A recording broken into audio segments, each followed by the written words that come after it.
Hi there everybody, this is David, and a couple of months back I heard about this game, Wizman's World ReTry, and the more that I heard about it, the more that I knew that I had to check it out, especially because it actually got like a physical edition over on the Nintendo Switch. If it didn't get a physical, I may have just ignored it because it would just be like, just another turn-based, roguelike, SMT sort of thing going on right here, but because I got a physical, I wanted to try it out, and also, it's actually a remake of an obscure DS game that was Japan only, so I'm like, okay, this thing really piqued my interest, so yeah, I've gone ahead and played it, now I want to tell y'all all about it, and I definitely do think this is worth the sub as you come and you join a party and you level on up with me. Thank you so much for your sub, your like, and your brand new hype, it helps me out a ton.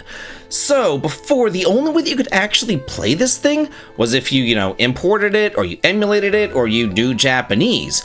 But now, it is available in English, both physically and digitally for the Switch or the PC, so yeah, really freaking cool. One thing I do have to say though, this is definitely a grindy SMT dungeon crawler type of game.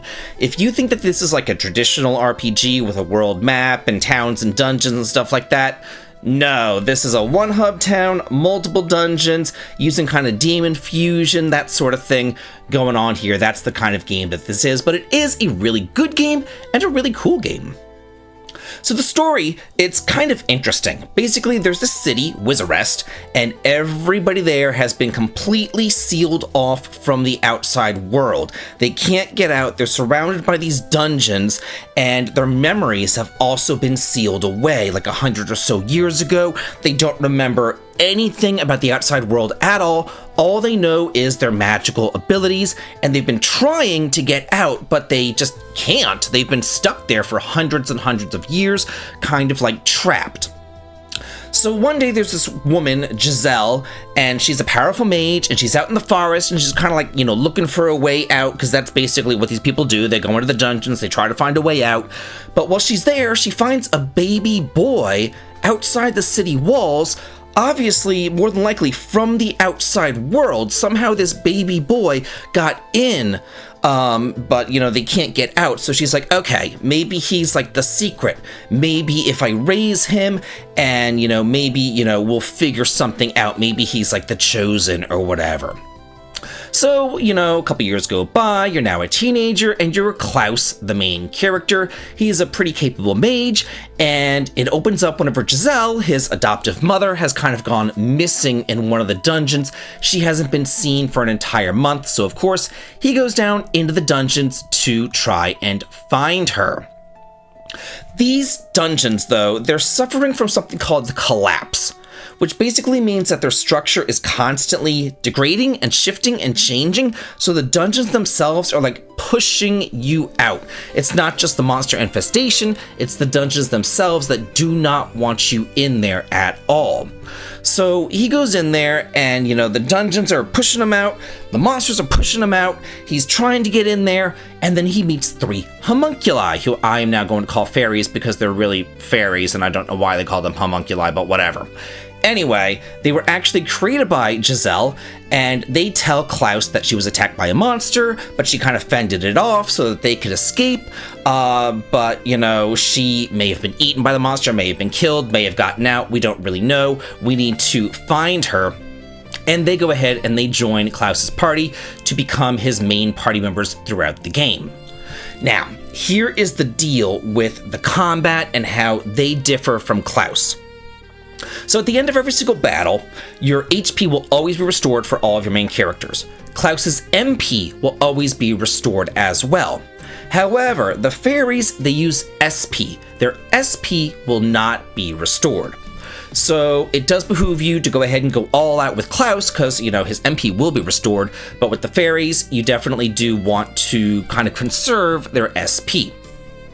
And here's also where the Shin Megami Tensei thing comes into play as well, because whenever you do defeat monsters, they may drop monster souls, and then you can use those monster souls to fuse into the fairies and kind of like turn them into different monsters, I suppose. They can learn new magical skills, they can increase their stats, gain new abilities, and even change their appearance as well as their element. Also, you can, whenever you are doing this kind of demon fusion thing going on, it'll show you exactly what your fairy will turn into. It'll show you what skills you do learn, and it'll allow you to inherit up to 2 different previously known skills into the new demon fusion. And you can have up to 6 different skills on each fairy. Another thing, every single monster has their own element: earth, water, wind, fire, and every single fairy, whenever you do fuse them into a monster, they also get their own element. And you can go ahead, like, let's say that you are a fire element monster, and you just attack. You just do a normal, regular physical attack on a wind-based monster. Since wind is weak to fire, then you'll deal more damage. Let alone if you cast like a fire spell, it'll do a whole lot more damage. So it is kind of like this this kind of elemental system that you do have to learn. Another thing I did mention a little bit earlier is there is no traditional world map. This is a point-and-click menu system where, you see the town, you see the various dungeons, you click on which dungeon you want to go to. However, as you do make more and more progress within a dungeon, you don't always have to start at the beginning. You'll find these teleportation points, the beginning, the middle, the end, and then you can go ahead and kind of teleport into these various checkpoints so you don't have to always start over. Wizarest is the main town. It is your hub town. That's where you're going to be going to take on your main quests, your sub quests, buying equipment, buying items, all that kind of good stuff. And the game does keep track of what quests you have as well, your main quests and your sub quests. It lets you know exactly what you need to do. You can also save at any time. There are no save points. You can save whenever you want to, which is so nice. And you can also leave a dungeon whenever you want to.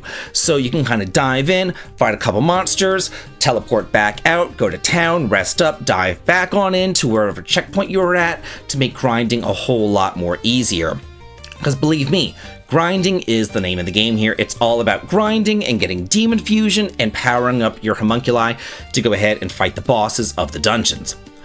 The enemies are visible on the field. There is no random encounters. Whenever you do touch an enemy, if you sneak up on it, you get a preemptive attack. If they sneak up on you, you'll get ambushed. If there are multiple enemies nearby, you'll trigger a continuous battle, which will allow you to get more experience, more gold, more drops, and all that whenever you do fight or beat the whenever you do beat the monsters. So yeah. There's also kind of this chain ability. There's a turn order gauge at the top of the screen, and if your characters are all kind of together and they're all fighting in the same chain, it'll power up their attacks, and it'll also do almost like a limit break thing. If you get everybody in an order, you can do this EX attack and do a limit break sort of thing and really kill them and all that kind of stuff. So yeah. This is a really freaking fun game. I had an absolute blast with it.